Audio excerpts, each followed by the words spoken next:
Look at you. You can't even get away from it. Oh, yeah. Attenuation is like correction. Attenuate that frequency.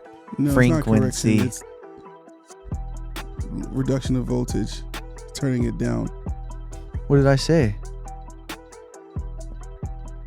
You said something else, didn't you? Correct. I said correction. It's not a correction. I mean, like when I think like corrective EQ, I'm not thinking boosting. I'm thinking coming down. I attenuate. Yeah. But you can that right there, the volume knob, is an attenuator. Dude,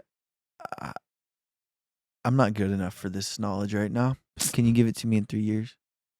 Whatever. Right now, I'm taking a moment away from mixing. No, you're not. Yeah.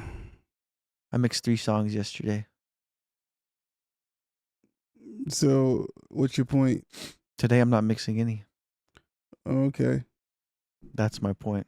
The doctor doesn't do surgeries every single day. Doesn't mean there's not a doctor on his days off. A soldier doesn't kill people every day. Doesn't mean there's not a soldier on his days off. I'm having an early life crisis. I'm just kidding. Early life crisis is all it is. Did y'all catch that? Did you catch? No, never mind.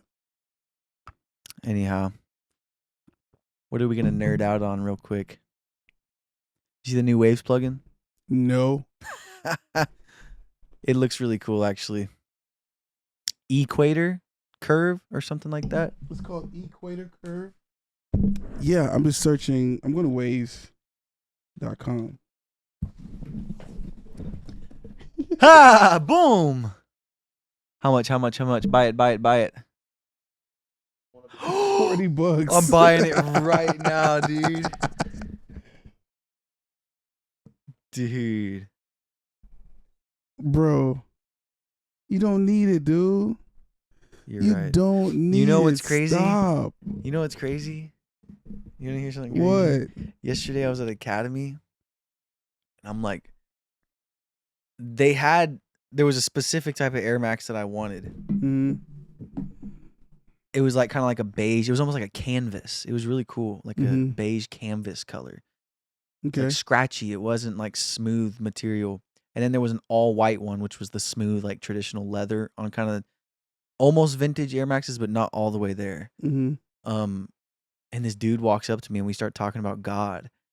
And like the night before, I'd been like praying for just more like involvement from him in my like growth. Mm-hmm. And like I just want things to happen because I feel like I've never had one of those like exciting spiritual lives where I have dreams and visions and the pencil floated off the table and wrote a message to me and I heard God say this to me. Like I've never had that. Mm-hmm. I've always been jealous of when people, but I also don't know how much I really think people are dramatic. I do think God works in a lot of ways like that. Mm-hmm. I think absolutely it's so watered down with everybody says Some people have abused that, yeah. But anyhow, me and this guy just start talking about about finances and how God trusts us to have, he'll give us more wealth when we can work with the little we have now and stuff. And we just somehow are talking about buying things that you don't even need just to buy things. I'm sitting there holding these shoes. I don't want them. I was just like, close enough. And that's really it. But it was just a little financial. You bought them? No, I put them down and left. Okay. But I bought them. Yeah, I'm going to the outlet mall after this. These are fire. Not to just spend. I like I need something like just a nice tennis shoe that I can wear with a casually nice outfit. Something I can wear to church. Do you have to go today? Let's go together. You want to go today? I can't go today. I just gotta grab them. Okay, then that's fine. Because I'm out here. Drive back. That way I'll have them for the next podcast. Have them for church on Sunday. Okay. Just stuff like that. Okay. You went to church on Sunday? Yeah. Where'd you go? No, I'm going to church on Sunday. Okay. Last Sunday I just watched it online. They had a leash. You gotta come to OCC with me. I'll go. I think you'll love it. I'll go. Yeah. Sounds fun. At Prestonwood, my grandma actually tripped on the concrete last Thursday while I was here. It landed straight on her head. Ah. Yeah. I'm sure she's okay because this is the first time I'm hearing about it. Yeah. Well, I actually knew about it when we came back to work with coffee. I'd already known Dang. about it, but she had been to the hospital, mild concussion. Like, it's amazing it wasn't real? a severe concussion, dude. Both her eyes are black. Oh Whole my side of her God. face is blue. It was crazy. And she swelled. Her forehead was like drooping over her eyes. It was so swollen. It's Did they called. give her like anti-inflammatory and all that stuff? She good now? Is she good now? Yeah. We went to dinner last night, and then uh I was pulling in from the gym yesterday. She wasn't supposed to be driving, and she hadn't been. And I'm pulling in, and I just see her car coming out the gate. Like, What are you doing? where are you off to? Yeah. Oh, I'm just figured I'd get out and go get some paint for the driveway. You sound like a grandma right now. I was like, all right, good, be safe. No, but she's. You just sound like straight apple pie just now. She likes peach pie. Peach pie. Yeah, it's a miracle that something severe did not happen, because a lot of older people, that's the beginning and the end right there. I'm glad she's good. But I'm not sure where I was going with that. We were talking about. We were talking about Curves Equator. Oh, that started the whole financial thing. It's a good price, honestly. It's always a good, bro. No, their other Clarity stuff is like $200. No, they got a Clarity that's like $40. But it's the like light version. I promise you, they're gonna come out with a Curves Equator that's like $200 soon. This is the cheap version. Don't do it. Demo it. We talked about this. Demo it. Don't just buy it. Guys, if you out there and you're like this man sitting in front of me, don't just buy plugins. Demo them. 99.999% of plugins have demos. Even UAD, before they unlocked a bunch of their plugins, you can still demo them. So demo, dude. Come on. Quit playing. That was terrible, dude. What? You were saying don't be like this guy, and he had the camera on me, and I'm like acting stupid. I started picking my nose on purpose, and he swiveled it away and made it look like I was not doing it for the show. And now either one we cut to is gonna have it in there, and it's gonna look like I got caught. No, but you talked about it, so you're good now, because we're gonna leave this in. Oh, okay. Yeah, you're good.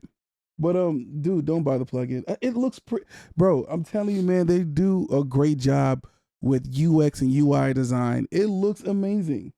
I want to mess with those knobs and move things around and see what it sounds like. But I promise you, you have 3 other plugins in your arsenal that can do exactly what that does. And if you really want to try it, just demo it. Yeah. Don't buy it. Okay. All right? Yes, sir. Okay. Dang. Yeah, I could just not buy it and save $40 on my shoes I gotta go get. Yeah. You can, bro. Just don't do it, man. I want it, but I'm not gonna get it. Pretty. Or don't spend on shoes and get 4 of those. Sounds like a horrible idea. Oh, you need to put T-Rack 6 on your computer. Yeah, I was supposed to do that last time. I forgot. Yeah. Yeah. I can give it to you too, Jeff. Yeah. I'll even give it to Moskit. I mean, honestly, I'll take it, and maybe one day when I'm bored, because, bro, I got too many plugins, bro, already. Like, you know what? If you want to buy it. I recommend that you don't, because I've been through it, bro. By what? That? Bro, listen, let me tell you what. The API 2500 compressor, right? Yeah. I bought it while I was in Nigeria. Compressor. I was visiting. I went for a friend's wedding. I see on my phone. UAD? Yes. I hadn't heard it. I hadn't seen it. I bought it in Nigeria. I didn't take any studio gear with me. I just bought it and had it in my account, my UAD account. Bro, I didn't use it for like 6 months. And when I tried it, I liked it, but it didn't really work for a lot of the stuff that I was doing. And it was just like, it was $300. I've never actually latched on to any API compression. Yeah. API is great for rock. It's great for punchy. Like if you want your drums to punch through stuff that's really dense, API is the way to go. But if your volume, if the drum volume is already like big and it's like like on your static mix, if your drums are already like up front, then you don't really need API that much because it's already, your drums are already punching while you punching a punch. Like, you know what I'm saying? Amen. You can use it almost like a transient shaper to an extent, but yeah, it's very punchy. It really lives up to that. Yeah. Even their EQs are punchy. Like that's weird That to sounds say. exciting to me. Yeah, It's that's why I have the 5500 yeah. with 19 rack. Whatever we were messing with on that last Thursday. I think it was the Hyperion. Mm-hmm. Whoa. Something was like with that tiny high end shelf Mm-hmm. or that tiny boost at like 2K or something. Yeah. Was like so intense. Yeah. That's exciting to me. Like I like when those small moves are like. Yeah. And what was cool about it is like that's what's cool about mixing is like there's options. Like there's not a cookie cutter answer. But speaking of that, it depends on your gain staging. So on that particular mix, I had a lot of voltage going into the hardware. So if you have a lot of voltage going in, every small move you make is going to be more intense. But if it's like not that much and you're getting your gain after when you get back in the DAW or whatever, your boosts and your cuts are not going to be as intense. Yeah. You know what I mean? Yeah. So, yeah. Probably don't really think about that much, but I hope Yeah, that makes sense. you need to do a YouTube video on gain staging. I think that's a really important thing that's overlooked. I'd Yeah. like to further my knowledge on it as well. I think I'll say something about gain staging right now, right? All of your plugins, including the ones that are not vintage gear or whatever modeled after, like real gear, they all like a certain amount of volume going into them. Okay. Yeah. Your volume knob, like your faders, doesn't change the way your plugin interacts. Right. With the sound. Right. It just changes it like an average of it, like up and down. So if it's already saturated, when you bring the volume all the way down, it's still going to be saturated, just as saturated, but not as loud. But if you use a gain knob, it's not linear. You can get more saturated with just a gain knob.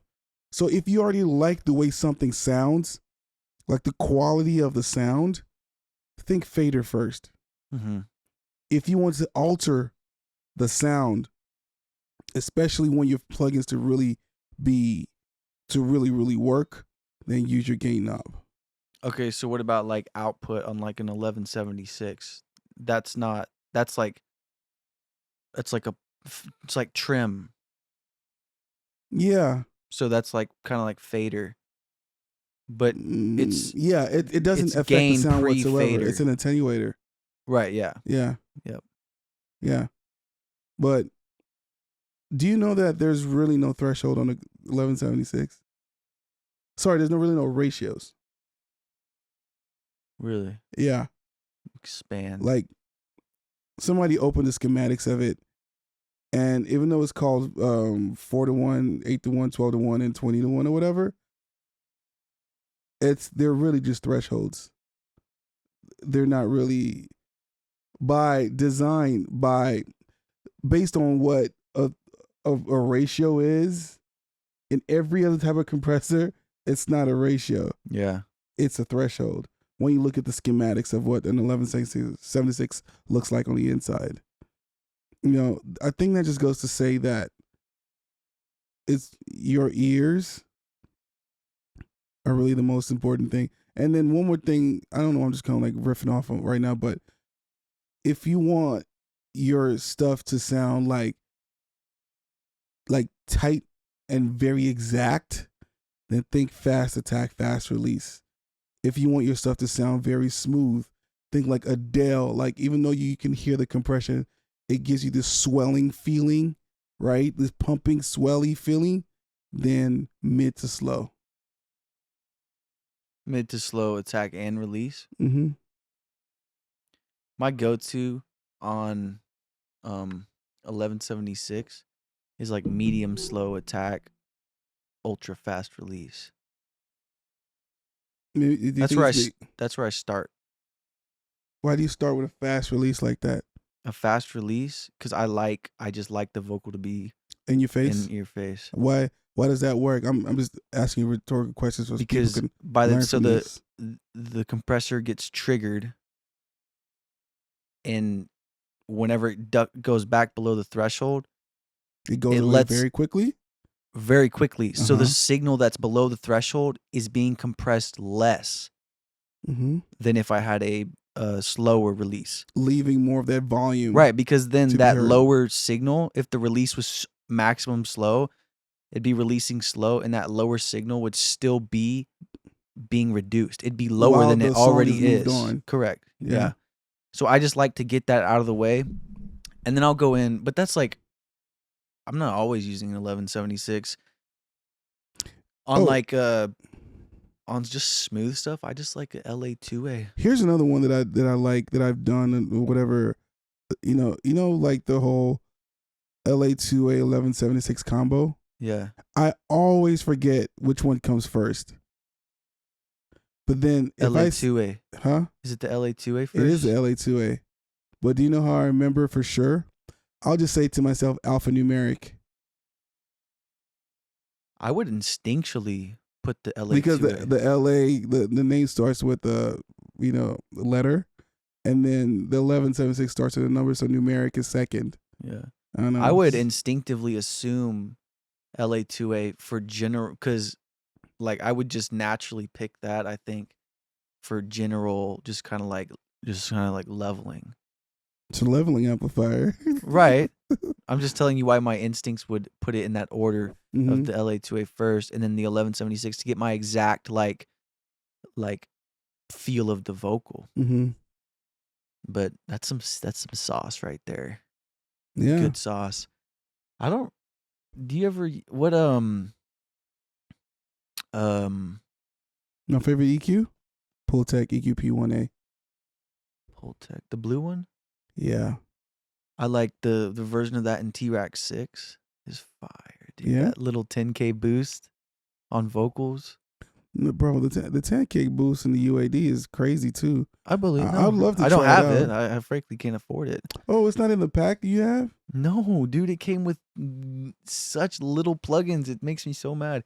I can't figure out how to They get did my that. Sphere software on console. That's really driving me crazy. What you mean? I click on it and it's just not there. Wow. Listen, when I started using UAD, you can call them Monday through Friday. You get Tim on the phone immediately. Please bring And that. then- Please bring and back then that. after that, bro, I still have the UAD number, UAD support. I'm not kidding. Like, wait, let me see. Let me try calling right now. UAD Apollo support. Look at this. You probably don't even have this number. It's nowhere on the internet. Let's call it and see what happens. Thank you for calling Universal Audio. To submit a support request, please visit help.uradio.com. Be sure to provide details It of used the to issue ring, when bro. submitting your request, and we will reply as soon as possible. This call will This now is sad. disconnect. That's the UAD support now. And Guys. then, wait, so they went from Monday through Friday support, right? 9 to 5 Pacific time, right? So, yeah, so you couldn't call them until, no, they started at 7 a.m. because they wanted to service people on the East Coast and Central time, right? And after that, they changed it to Tuesdays and Thursdays only from 9 to 12, right?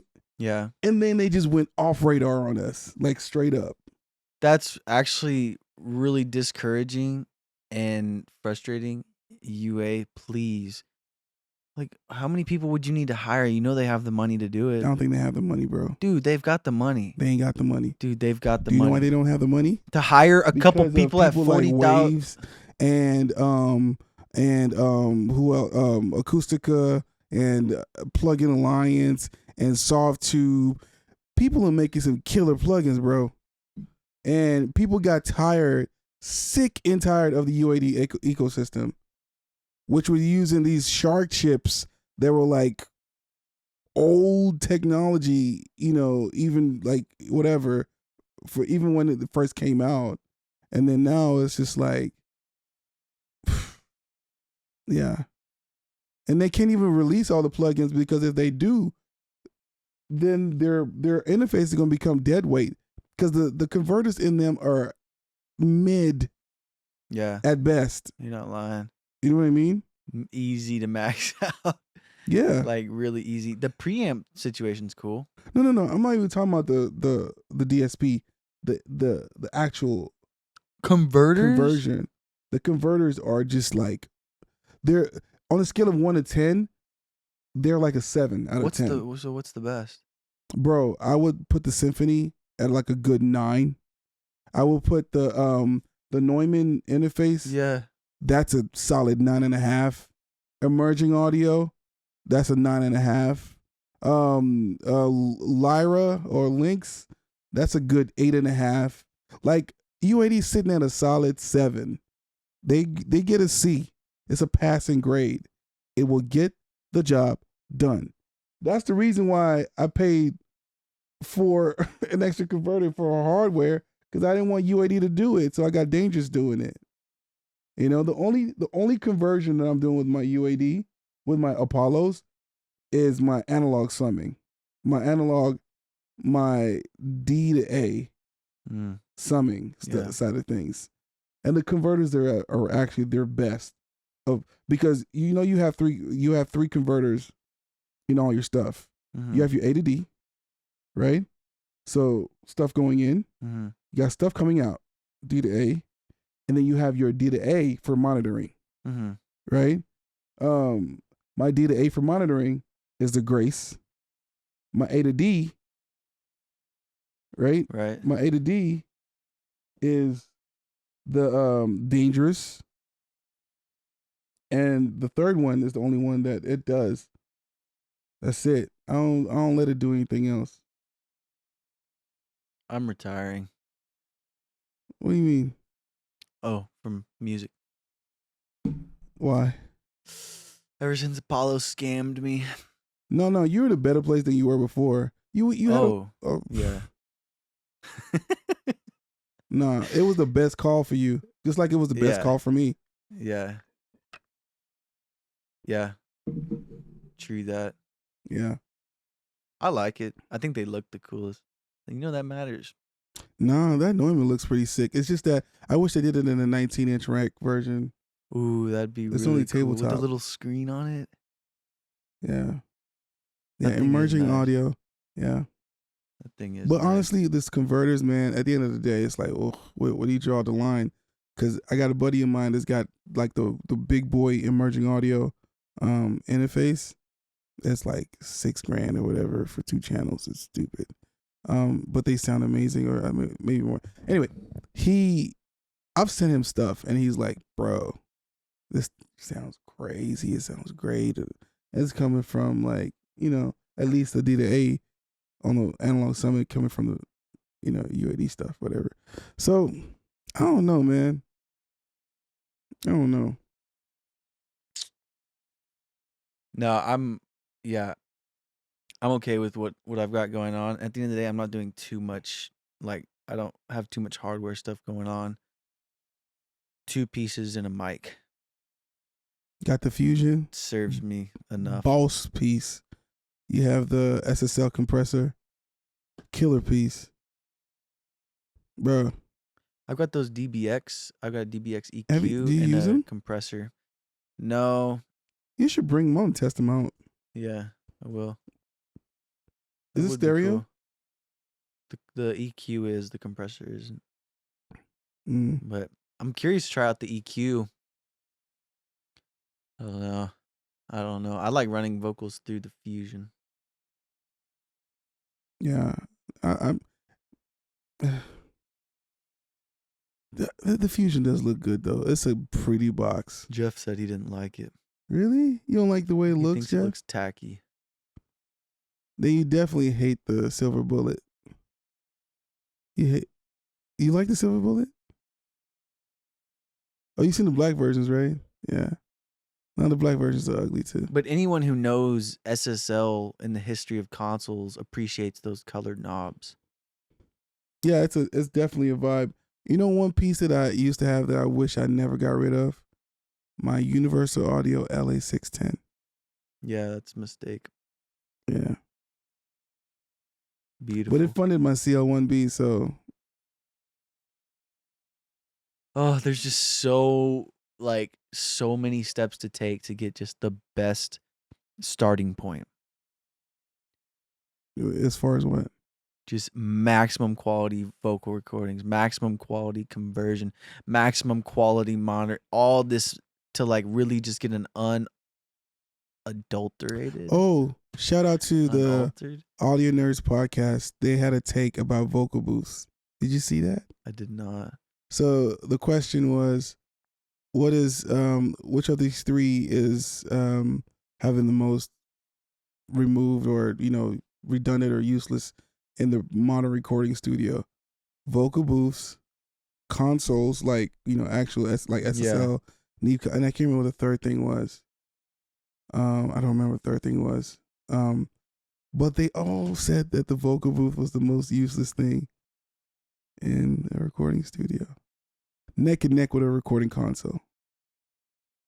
I mean, I get if the room sounds good, but at the same time, it's like having that there. It's really cool when you're able to have people out here and you're able to be monitoring. And It's not even just for that reason, honestly, for me, because in most home studios, they don't have those industrial type doors that you have in studios that really, really get rid of all the extra noise, right? So for me, it's a room. It's a room within the room. It gives me consistency 100% of the time, right? yeah, So to really get sound from outside into that booth, you would have to come into the room and then go into that room. Nothing is getting into the room and then into the booth. wow. That's number one. Two, I believe that I can truly record great sounding vocals inside this room, no problem, Yeah. right? But the booth gives me the option to still have some space because it's not very closed off, number one. But then two, like, I just feel like if I really want that dead, like, no decay, man, I can get it in there. Like, especially for people who are very dynamic in their vocals, who like sing, go crazy with it. Yeah. This room is treated really well, but there's gonna be some nasty stuff that still peeps through if someone like Quentin Sampson comes in here and like really belts. Did you hear Quentin Sampson's song? The ballad I played for you. Yeah. Yeah. He can go. That boy can go. That's fine. But anyhow, guys, this has been the New Space Podcast, the number one podcast in the future world. Thank you for In the watching. current world, what are you talking about? Bye. Bye.